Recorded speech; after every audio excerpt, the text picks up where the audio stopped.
Oke, untuk analisis cermin datar yang tujuannya untuk mencari jumlah bayangan pada sudut tertentu dan sifat bayangannya. Jumlah bayangan pada cermin datar dapat dihitung dengan rumus 360 derajat dibagi n-1. Di sini n adalah sudut yang sudah ditentukan. Pada percobaan kali ini, percobaan yang pertama menggunakan sudut 180 derajat. Jadi n-nya sama dengan 180 derajat. Jumlah bayangan sama dengan 360 derajat dibagi 180 derajat dikurangi 1 sama dengan 2 kurangi 1 sama dengan 1. Jadi jumlah bayangan menurut teori yang seharusnya adalah 1. Lalu pada percobaan yang kedua, pada sudut 120 derajat. Jumlah bayangan sama dengan 360 derajat dibagi 120 derajat dikurangi 1 sama dengan 3 kurangi 1 sama dengan 2. Jadi jumlah bayangan yang harusnya terbentuk adalah 2 bayangan. Lalu untuk percobaan yang ketiga, n-nya sama dengan 90 derajat. Jadi jumlah bayangan sama dengan 360 derajat dibagi 90 derajat dikurangi 1 sama dengan 4 kurangi 1 sama dengan 3. Lalu pada percobaan keempat dengan sudut 60 derajat, jumlah bayangannya sama dengan 360 derajat dibagi 60 derajat sama dengan 6 dikurangi 1 sama dengan 5 bayangan. Untuk percobaan yang kelima, sudutnya sama dengan 30 derajat. Jumlah bayangannya sama dengan 360 derajat dibagi 30 derajat sama dengan 12 kurangi 1 sama dengan 11. Oke. Jadi hasilnya bisa dilihat pada tabel yang ini. Selanjutnya yaitu analisis pada cermin-cermin yang tujuannya untuk mencari jarak fokus. Untuk yang pertama yaitu mencari fokus, mencari f-nya. Dengan rumus 1 per f sama dengan 1 per s ditambah 1 per s aksen. S aksen di sini adalah bayangan, s adalah jarak benda.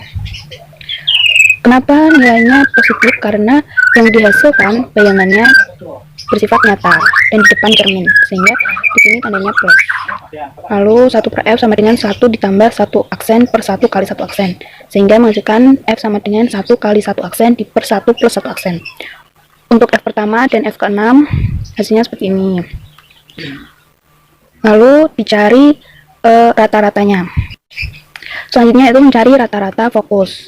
Dengan rumus fokus sama dengan jumlah f bagi 6.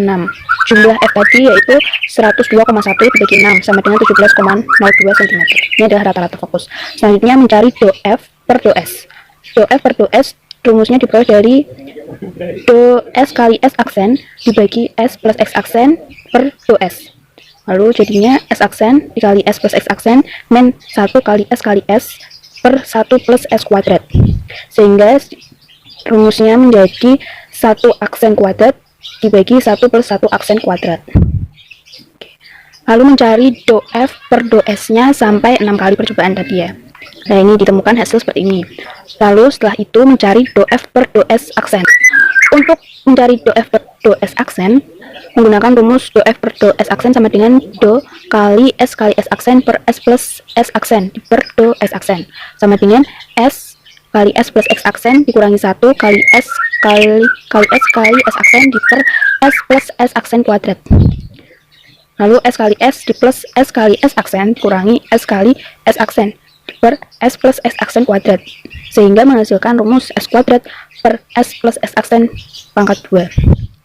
Setelah diketahui rumus do f per do s aksen, lalu mencari do f1 per do s1 aksen sampai do f6 per do s aksen. Oke, yang selanjutnya yaitu mencari delta f-nya. Delta f diperoleh dari rumus do f per do s kuadrat dikali 2 per 3 delta s kuadrat ditambah do f per do s aksen kuadrat dikali 2 per 3 delta s kuadrat, dengan syarat yaitu delta s dan delta s aksennya sama dengan setengah kali ketelitian alat ukur. Karena ini ketelitian alat ukurnya menggunakan pitameter, jadi ketelitian alat ukurnya seperti penggaris yaitu 0,1 cm. Jadi setengah kali 0,1 cm sama dengan 0,05 cm. Setelah itu mencari delta f1, dimasukkan yang tadi telah dihitung 0,069 kuadrat kali 2 per 3 kali 0,05 kuadrat ditambah 0,544 kuadrat kali 2 per 3 kali 0,05 kuadrat, hasilnya 0,018. Dihitung seterusnya sampai delta f6.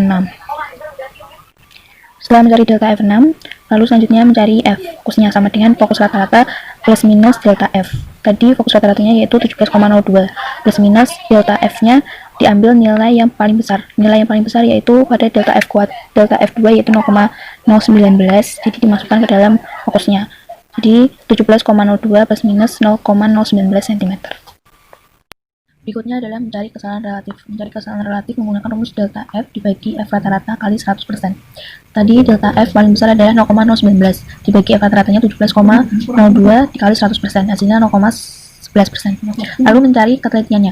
Ketelitiannya yaitu 100% dikurangi kesalahan relatif.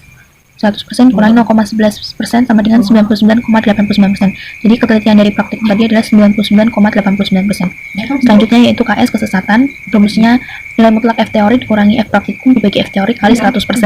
Di sini F teorinya yaitu 20 dikurangi F praktikumnya tadi rata-rata 17,02 dibagi 20 dikali 100%. Hasilnya 14,91%. Lalu KP adalah ketepatan, yaitu 100% dikurangi kesesatan sama dengan 100% dikurangi 14,91%. Hasilnya 85,1%.